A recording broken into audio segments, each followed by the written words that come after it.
Hi everyone, welcome back to Misinformation in Science and Society. Here to listen, not to judge. I'm your host Annie, and today with us we have author Philip Bouchard. Hello, Annie. Hi, how are you? I'm fine. How are you? I'm good. Thank you for being here. Oh, happy to participate. Yeah. Um, so I read your book and I thought it was really interesting. I really liked it. Um, so I decided to reach out kind of. So could you please introduce yourself a little bit and what do you do?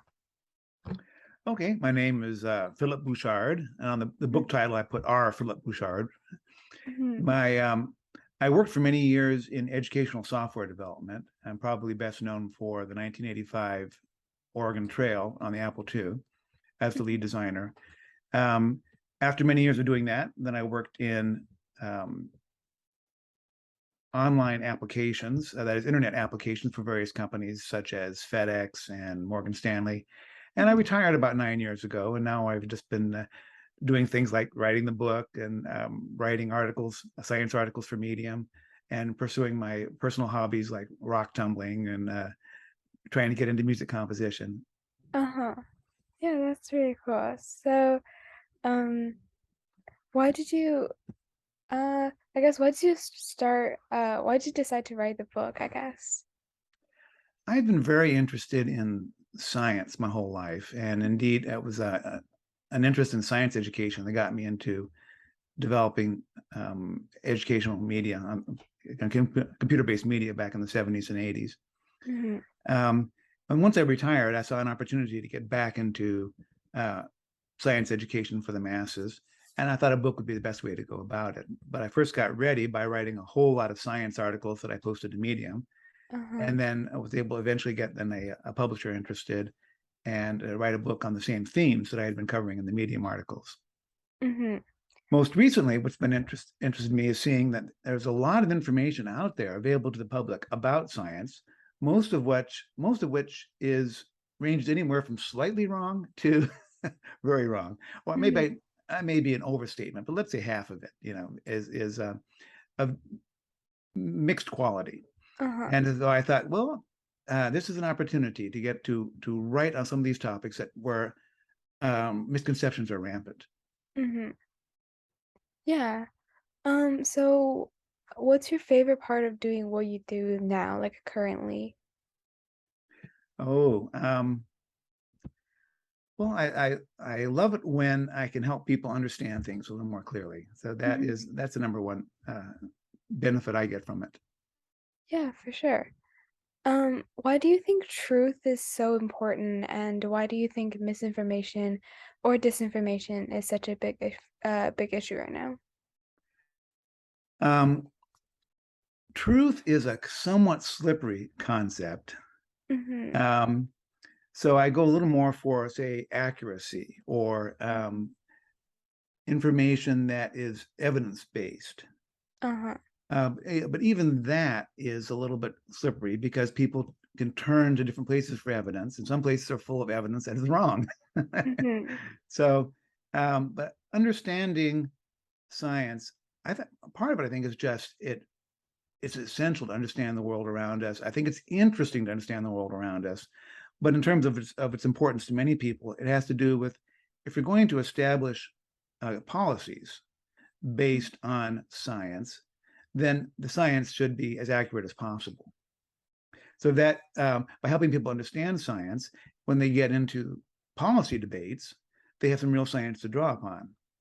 Now, just because even if we were to all agree on the basic science behind any of the things we're debating, doesn't mean we'll agree on the policies, because policy gives us plenty of room to debate.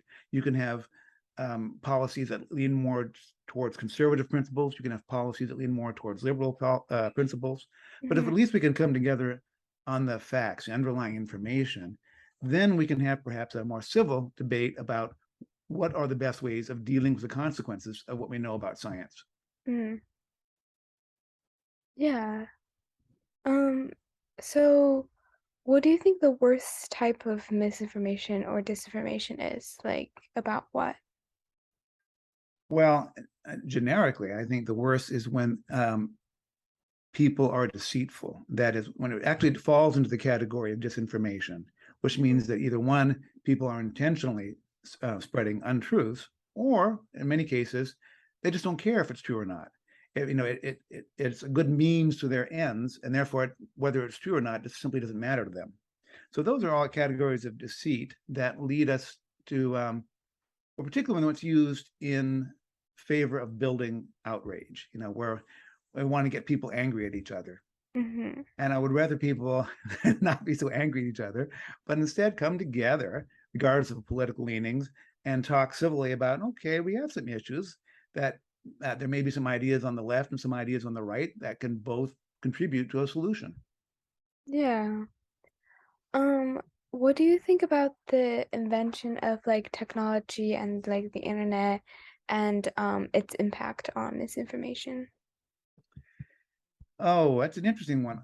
Overall, I have a positive attitude towards how technology has enabled, all kinds of communication. I love the fact that I can get all kinds of information on the internet now without having to pull down an encyclopedia off the shelf, or much more information than was ever in the encyclopedia. Mm-hmm. But the problem is that it's also, of course, has allowed uh, huge amounts of information which is not always correct. So it's easily disseminated regardless of its validity. Um, so we all have to be good at sort of sifting through it, of being somewhat skeptical and um, pigeonholing the information the best we can as to, can I really trust this, or should I really distrust this, or is this somewhere in between where I need to investigate a little more to figure out whether I can trust it or not, and how much to trust it, because it may be a mix of good information and bad information. Mm-hmm. Um, so what do you think would be the best way, if there is like one best way, to like eliminate or avoid or reduce misinformation in society? Um, a lot of the misinformation out there is due to people having an underlying agenda. Mm-hmm. That agenda is often either economic or political. Mm. So if it's economic, they are trying to sell a product. You Uh-huh. know, they want you to buy their supplements. Or they're trying to sell you something, or sometimes give money for something. Yeah. Or if it's political, it's often in pursuit of dividing society into us and them, Mm-hmm. which is, I think, sort of a harmful development that we're really strongly heading down the road at the present time, and hopefully that we'll kind of recover from that. So how do we deal with that? Partly is being aware of a lot of the information that's available to us on the internet falls into those categories, people pursuing agendas. So we want to first ask, what is the agenda they're pursuing? And so approach things somewhat skeptically. Mm. Um, and that probably that's the best advice I can give. Yeah. Just like recognize their like intentions and stuff behind what they write. Um, Indeed. yeah, yeah, that makes sense. Um, so I think that's actually pretty much all like my questions about misinformation. So just for fun, um, Mm-hmm. do you have like a role model, like professionally in general or anything? Ooh, interesting question. Well, way back when, Carl Sagan, I thought, was a very interesting personality, and that kind of trying to popularize science. That was astronomy in particular, but Hmm. the various people over the years have written science for the masses. Mm-hmm. They all of them, fascinate me. Um, let's see. I will probably think of lots of answers after we finish the call. Yeah, for sure. If you Um, don't have questions, I have one thing I can bring up. you have what? Sorry. Oh, if you are short of questions, I have something I can throw out there as a leading point. Yeah, yeah, sure, for sure. So when we were communicating and getting ready for this, I mentioned my distinction between misconceptions and misinformation, Mm-hmm. and that I know I would have been happy if I could use the word misconceptions in the title of the book instead of misinformation, because of where it puts the emphasis. So when we say misinformation, we're talking about information that is erroneous or partly erroneous being communicated between people. Uh-huh. But one real source of something to look at is what's going on in our own heads. Where do we get our misconceptions? Because it's not always from misinformation. Mm, All of us are constantly trying to make sense of the world around us. We see events around us and we come up with what we think are logical explanations, and then we believe those explanations, mm, which may or may not be accurate assumptions as to what is really going on. And we mhm, do that from childhood on, and we correct our models over time, but we always grow into adulthood with some incorrect ideas. So we have all these misconceptions. And part of science education is not just communicating good information and good mental models, but dealing with the existing misconceptions that people have, which can interfere with acquiring new mental models. uh-huh. So by talking about misconceptions, I can put a lot of emphasis on what is going on in the learner rather than what is going on in terms of teaching or communicating information. Mm, yeah. Um, yeah, and also like could you talk a little more about like the politicization of science, like you mentioned also in the email, because if that's okay. Sure. Well, it is a bit sad that science has gotten so politicized, and Mhm, but the reason is fairly clear, and that is because some of the science that we study has policy implications. So, for instance, if we acknowledge that human activity is changing the carbon dioxide level in the atmosphere, and that is having certain results in terms of the climate, it mhm, suggests that we may need to have some policies to deal with that.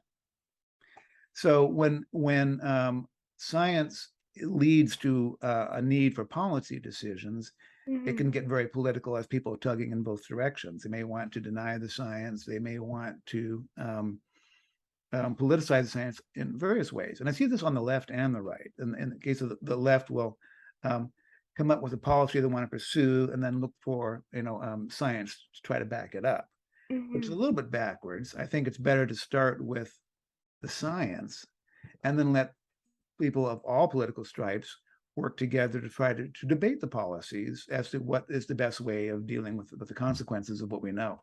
Uh-huh. Yeah, thank you for that. So yeah, I think we can wrap this up. So just like, do you have any advice for people, especially like teens? It can be like about information. It can be just like life advice, I guess. Just anything, especially for like teens. Well, I think I what one of the things I tried to do in my I tried to do my entire career is to Mhm. encourage a love of learning, particularly science learning. So to enjoy learning about science for its own sake, that it's really interesting to go out in nature and understand what's going on around you and the trees and the animals and but Mhm. the exchange of energy between the objects, all kinds of interesting things are going on. And so cultivating an interest and a curiosity in these details is one thing I would encourage. But on a different matter, related matter here, I'd also suggest that um, don't worry too much that it's so hard to tell good information from bad. Just approach it all carefully Mhm. and find out ways of dividing information between that which you can see as highly trustworthy, moderately trustworthy, and not trustworthy. And you'll develop skills over time as to distinguishing between these categories. So always be a little bit skeptical and go a little bit deeper. And eventually you'll have a better and better idea of how to distinguish these things. Yeah, sounds good. So that will be it for this interview. Thank you so much again for participating. My pleasure, Annie, and good luck on your series. May you have a lot of great interviews. Yeah, thank you. Have a great day. Thank you, you too. Bye bye.